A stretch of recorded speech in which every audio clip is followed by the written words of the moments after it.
wait, what? She's our cousin? Perfect love day thing. On a hangout with friends. Look how cute they are. Hello from the void, it's Rose. Welcome back to my channel and my Not So Berry challenge. I feel like crap.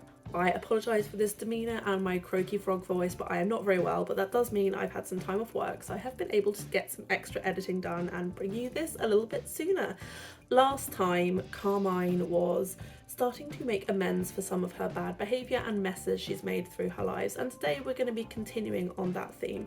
We also started wooing our longtime friend Marigold, so we're going to dig into a little bit more of that dynamic, especially around Marigold's sexual identity, which is something that I've wanted to do for a little while and wanted to give the time to do properly. So while I initially thought this might be my last episode, I now think there'll be one more after this, but we'll see how the editing goes and catch up at the end. Let's get to the game.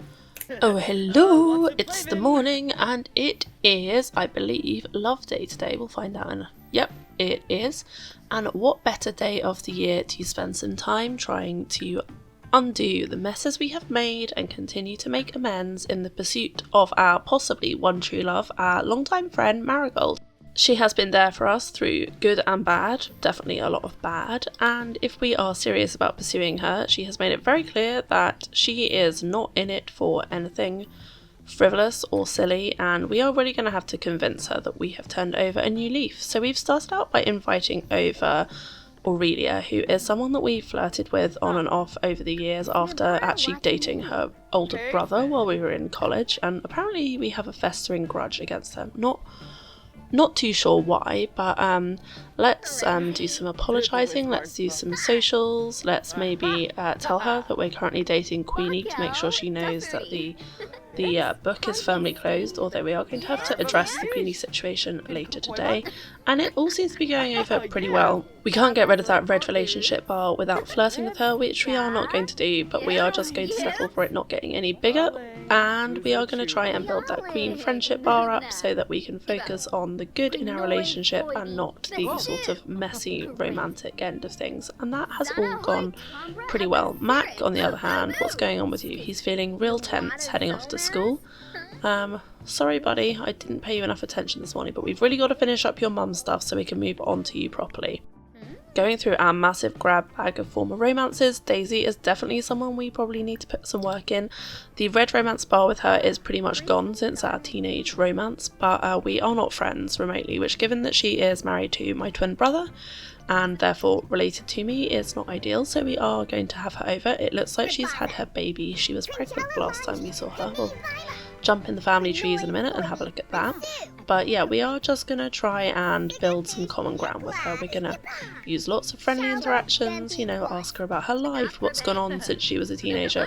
Really take an interest in her in a way that we haven't for a while. You're a parent? Yes, we did know that much, but yeah, just do what we probably should have done years ago, which is make nice, make good, acknowledge that while the way we treated her when we were a teenager was definitely not ideal, that could be explained by being so young, but what we've done in the years since is really the problem. The fact that we've never really acknowledged our behaviour or made amends in any way. We are starting to build that little green friendship bar, which is what I am looking for, and so far they're getting on. They're not fighting, they're not bringing up any of the old awkward feelings, and it looks like Oriel, who we broke up with last episode, has already moved on. Daisy, that is, I mean, we're not going to yell at you because we're building bridges, but could you not jump in garbage in our house? That would be ideal. Oriel called us right after we ended our engagement last episode and asked us if he should go on a date with somebody else, and we were like, I guess, and he has. Apparently now they're dating, so... Oh, what was that? I missed that. I clicked it automatically. I guess Mac pulled pranks instead of setting up the Love Day dance nicely, which does make sense because he is definitely not a big Love Day guy. He's seen what love has done to his mum, or love in inverted commas, the messes that her romantic entanglements have brought into their lives, so yeah. So next up to deal with is Queenie. Wait, what?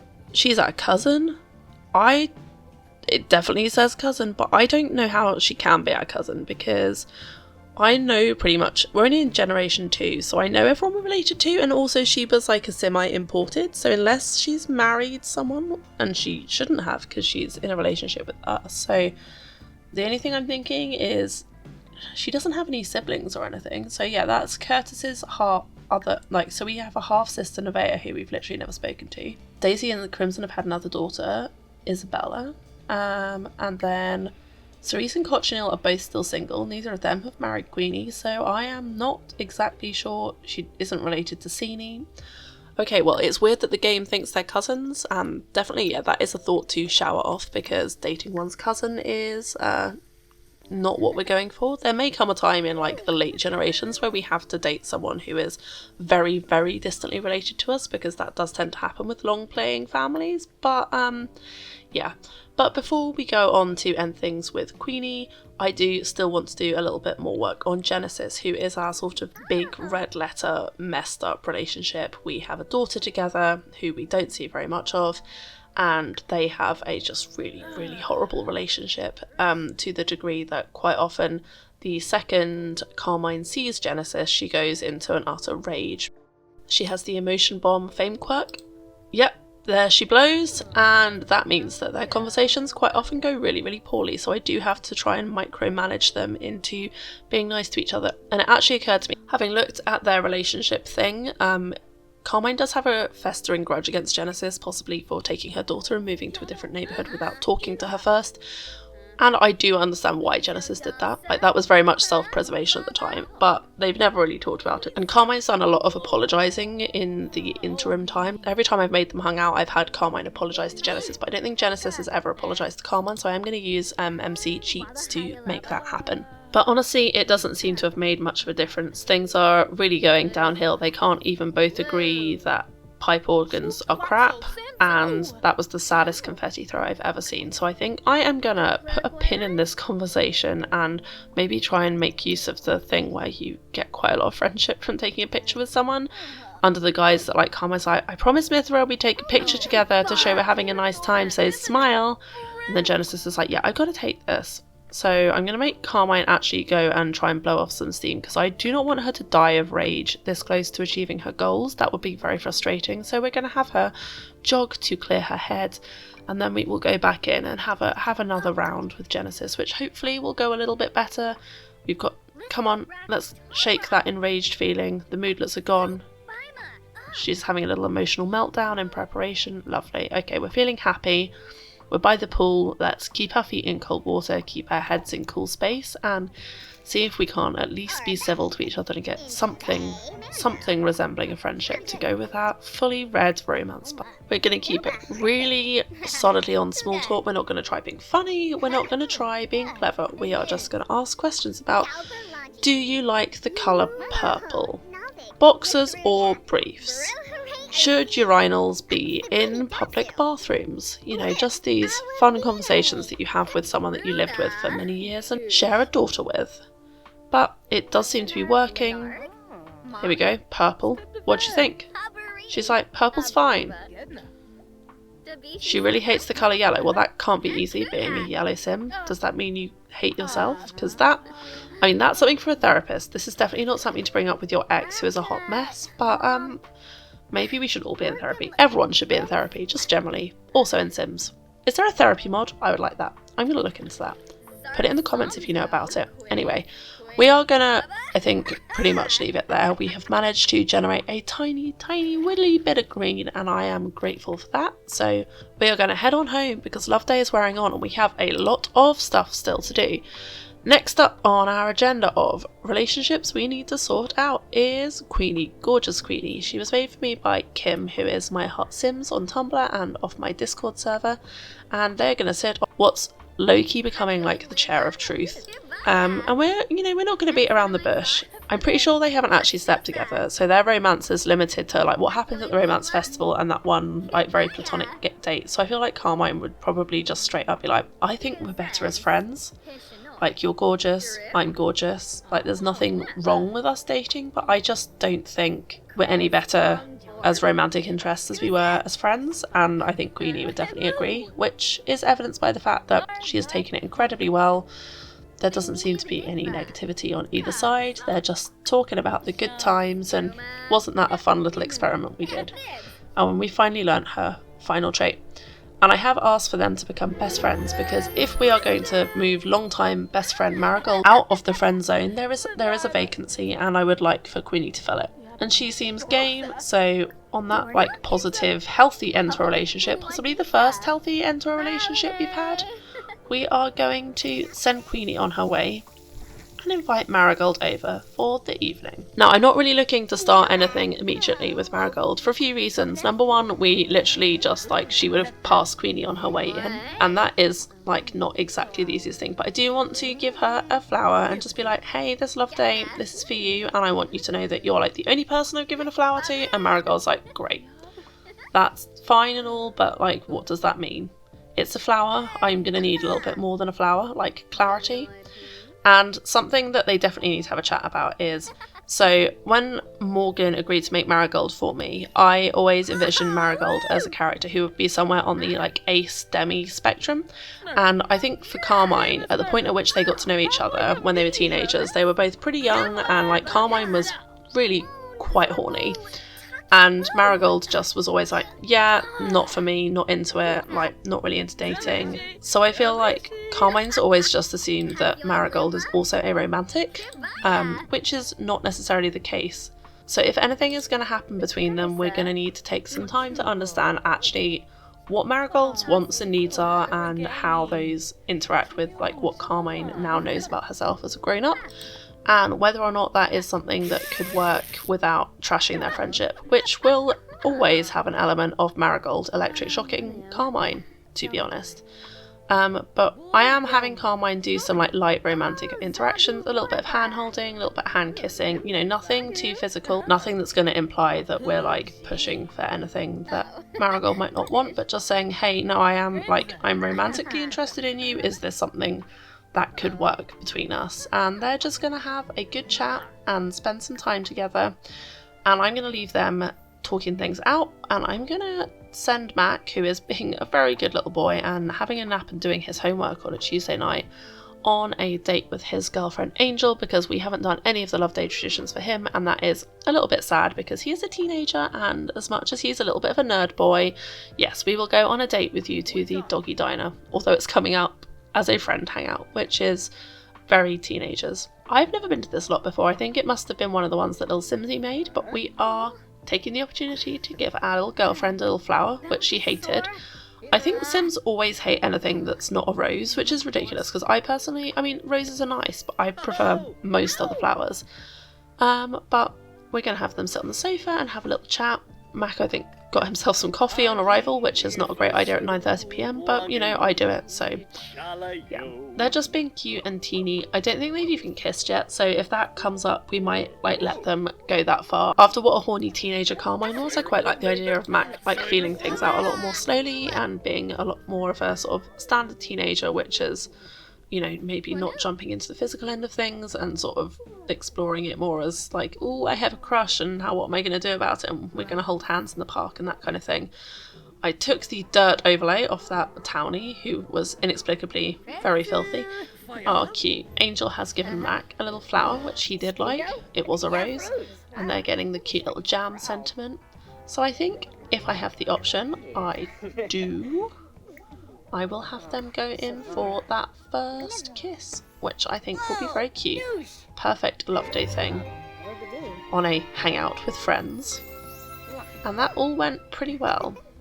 I think in Mac's head, this is like the perfect moment. It's a romantic day. They've been taking things slowly. He thinks Angel is the absolute bee's knees. He has the adoring sentiment about her. She is a little bit more, you know, this is a teen thing and I'm having a nice time, but I don't think she thinks it's some lifelong love. And Mac, I feel like, is definitely the kind of person who would want to, he's just like, no, I'm just going to date one person at a time and as few people as possible, because I don't want to be like my mum. I want to take things very seriously and be a sensible boy. He probably hasn't realised yet that his teen love is probably not going to be his forever love, but Angel feels a little bit more mature in that respect. Back to Carmine, and I realised that her and Marigold did the console after death thing, so I looked through their friendship and Blaine has died.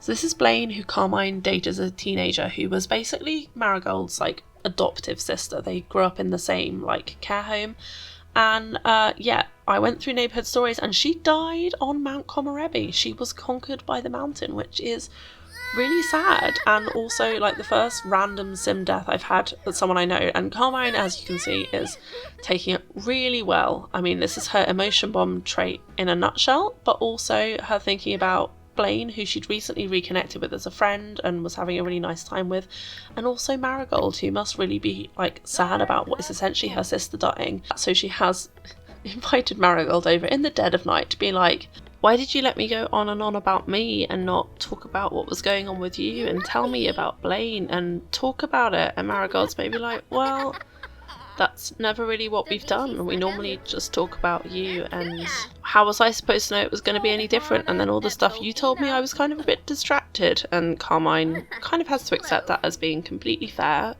but maybe would be like, well, do you want to talk about Blaine? Do you want to talk about what happened? And so they're going to do some stargazing, which they haven't done since they were teenagers. I don't even know if they used to do it when they were teenagers, but it's definitely part of their sort of shared teenage memory bank, and Blaine almost certainly would have stargazed with Carmine. So I like the idea that they would look at the sky and think about all of the memories they have of her and say nice things. And then they've decided to do some flirting, which, you know, hurt comfort is a classic trope for a reason, so we're going to keep an eye on things and just make sure it all stays in the realm of this is still very new, but it's really nice to see Marigold doing some autonomous flirting. She is reciprocating Carmine's advances, and it's staying very PG-13, which is what I want. And, you know, interspersed with lots of friendly interactions and them talking about politics, I guess. But it wouldn't be Carmine if she wasn't talking about politics a little bit. Throughout the conversation, Carmine gets the impression Marigold finds her quite attractive. Well, that is great news. My view is that there's probably always been some attraction between them, but Carmine's just honestly been pretty oblivious to it, and Marigold has been aware of it but never acted on it, because having had a friend so obviously horny as Carmine, who is just literally getting it left, right and centre, and knowing as an ace person that that is not something that's going to be a priority or even present in your relationships, you are probably just not going to go there. You'll keep things in the friend zone, not risk that relationship, because it just seems like there's an incompatibility there. Look how cute they are. But Carmine, at this stage in her life, she has had a lot of partners, she has done a lot of stuff. She knows what she wants. She knows what potentially being in a relationship with Marigold might mean she's giving up. There may not be a sexual component, or there may be an infrequent sexual component, or who knows. But at this stage, I feel like Carmine definitely knows that physical love is not the be-all and end-all. She has had so many failed relationships, so many difficult relationships, because that, like, emotional connection has never been there. So to prioritise that with Marigold is definitely something that I think she would be open to and actually possibly really keen to explore. And then, you know, what follows, whatever is right for the two of them. Let's just take it slow and see how it goes. And we have invited Marigold to sleep over, but it is just going to be a cute little platonic, well, not platonic, a romantic sleepover, but with, like, no shenanigans, just a little cozy up together and spending some time feeling close and, like, feeling the love within the boundaries of what Marigold is comfortable with. And I personally am 100% here for it, because I want more diverse love stories across the spectrum, and I actually decided to extend this, like, Rose Generation by an episode. So originally I thought I would finish this episode, but I'm giving myself a little bit longer so that I can do this story justice, because I wanted to do it, and I've wanted to do it since the beginning, and I want to do it properly. So here we go. I did think it was probably a little bit much for Marigold to have to go sleep under the baleful glares of all the people that Carmine has previously dated, so we are going to take our trophy wall of hookups down, except for Blaine, who we're going to move down to the memorial corner, because it's what she deserves. She can hang out with Flor, which she might not particularly enjoy, but hopefully they don't have to sit next to each other in the afterlife. Mac is at school and he is skipping class to help a friend. I mean, Carmine, who's taking the principal's call on the toilet, is definitely going to vouch for friends first, given what she's going through at the moment. And as part of her transformation, I have decided it is finally time to give her a slightly more grown-up look. So we are going to go in and I'm going to give her a shorter haircut, because we've had long hair since we were a teenager and I do really love it on her. But as we move towards Mac taking over and leaving her to fend for herself, I've got some of these cute shorter hairstyles that I've wanted to try out on her, and we're just going to make her outfits a little bit more grown up, a little bit more comfy, casual, and maybe also give her one look that's a little bit more, hey, I'm in office, take me seriously. Because while I don't think you have to dress for success in the way that you used to, you know, if she's got to debate other world leaders, it might be good to have something that's a little bit more office attire-y. So we're going to give her this cute blazer, and then we're going to stick to the tartan pants because they are a classic Carmine look, and I just like them. I think it's clipping a bit, but well. And I've also given her a few little skin details just to give her a little bit more age. I mean, nothing major, just some eye bags and that kind of thing. And to be fair, Marigold might be kind of confused. She's come down and like Carmine's had a full haircut and a complete makeover, but she's actually going to go straight home, which I think is completely understandable. It's been a very intense 24 hours for them, although if you do sim maths, a day is basically a year, so it hasn't actually been that quick, but we are going to let her go home and process what's gone down. And Queenie's popped over, so we'll have Carmine maybe tell her about what's happened. You know, be like, I think it went really well, and I think maybe it's going to be something and we're going to make it work. I'm a little bit nervous about ruining our friendship or that I'm going to mess this up because I don't have the best track record, but I'm really going to try my absolute best to make this work and to, you know, be the best version of myself. And to that end, having noticed that she's in a very flirty mood, to just avoid temptation and embed good habits that we know are good for our brains, we're going to send Carmine on a little jog to end this episode. They're just so cute together, and I always knew they would be, but I've always been a bit as to whether or not I was going to do it, just because of who Carmine has been, her very, very sexual character, and who Marigold is. I knew I would need time to do this properly. I don't see a lot of representation of ace characters in like love stories, which makes me sad. I identify as demisexual, so it's something that I just want to see more diversity in that end of things. But with some encouragement, especially from Rowena, shout out Rowena, to sort of like give this a little bit of time to breathe and like do the thing, I decided to give this generation an extra episode, which will enable us to have Carmine and Marigold's relationship kind of come to them being girlfriends in the next episode, as well as aging back up to young adult and moving on to yellow. So I really, really hope you've enjoyed it. I would love to know what you think. If you have any feedback, even if there's anything I didn't get right, or anything you want to say, pop it in comments. I would love, love, love to hear from you. Thank you so, so much for watching, and I'll catch you in the next video. Bye for now.